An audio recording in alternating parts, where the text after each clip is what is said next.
Yan, wasak na pala dito. So ito yun. Sa dulong bahagi ng San Fernando Station. Ayan. Wasak na. Right of way is always the biggest issue. Both for the train from Calamba to Clark, as well as the subway.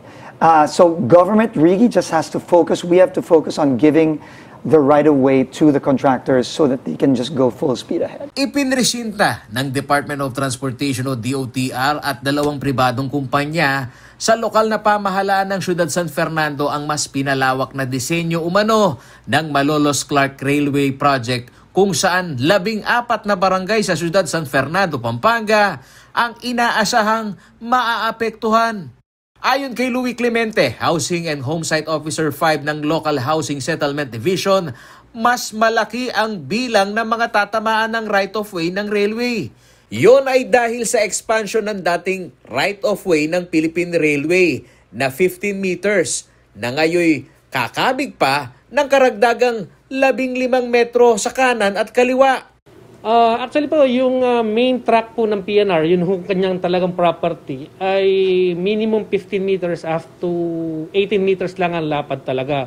Pero dahil nga po sa bagong disenyo ng ating project, nagkaroon ng pangangailangan na mag-expand siya. Yun yung 15 ay magagawang 30 meters sa ngayon. Maaari yung from the center line ay kukuha ang ating pamahalaang nasyonal ng 15 meters sa kaliwa, 15 meters sa kanan. Depende na ho yan sa disenyo na ng ating riles. Yan, wasak na pala dito. So ito yun. Sa dulong bahagi ng San Fernando Station. Ayan.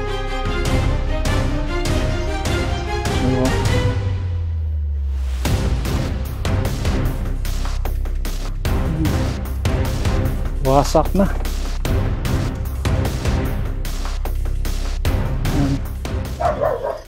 Grabe laki ng yaso. Takbo, may yaso.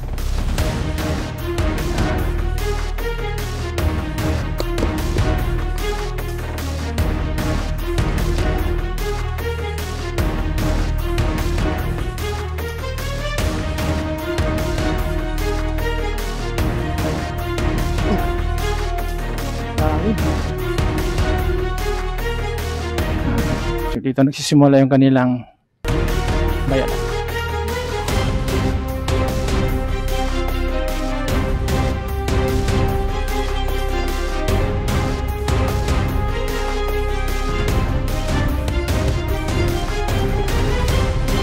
Nakasulat dito, oh. Danger, demolition, work and progress, keep out.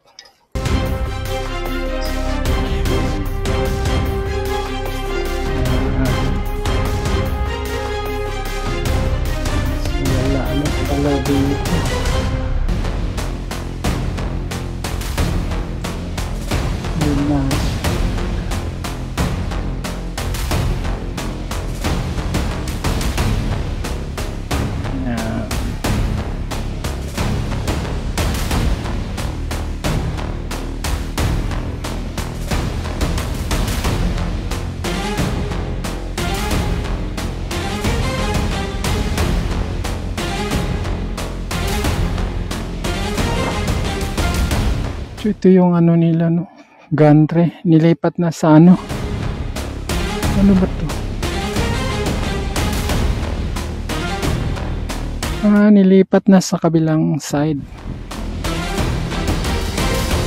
GCR MCRPCPN Auto launching gantry number 2 Acciona DLEEC. Yan yung nakasulat sa kanilang gantry. Ito yung may bayadak, yung main line. Tingnan mo yung street nito mga poste. Pag ganun siya na, kaya na-demolish itong mga bahay dito. Tamaan ng mga poste. Ayan, di ba?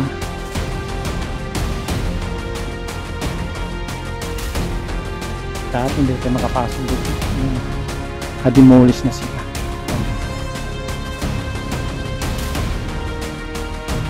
Hanggang bako. Yan, direksyon papuntang Angeles na yan.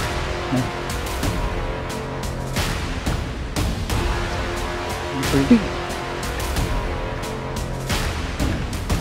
Malapad na na-demolish dito. May tubig na. Dati nakadiretso tayo doon banda sa dulo. Ngayon, ano na, may tubig na. Kabayo. Init lang yung kabayo. Init lang.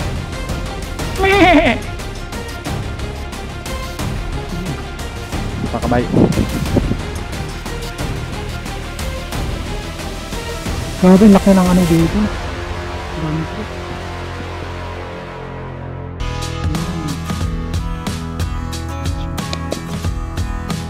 Ganda. Yan. So, tuloy-tuloy na yung ano dito, no? Pero inabot sila ng 3 years yung bagong administrasyon bago gumagalaw ng ganito. Yan, no? So, tingnan mo yung hilira ng mga poste dito. Ayan. So, dito siya tatapat, no? So, tutuloy siguro yung paglagay ng mga poste para dito. Dahil ano ko dito, nagdadagdag nga sila dito ng nag-expand nga yung right of way dito, kaya ganito may mga natamaan talaga. Laki ng tree, no? Grabe.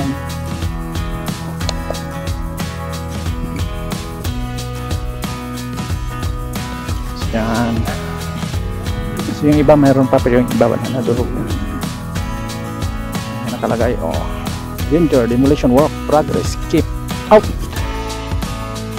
So ito yung pinaka-latest dito sa may San Fernando Station. Yan.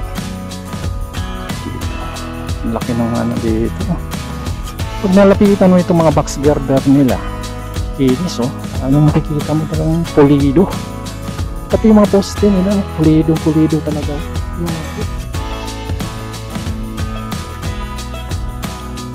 Kaya masasabi mo talagang matibay ito pagkagawa na itong NECR na ito.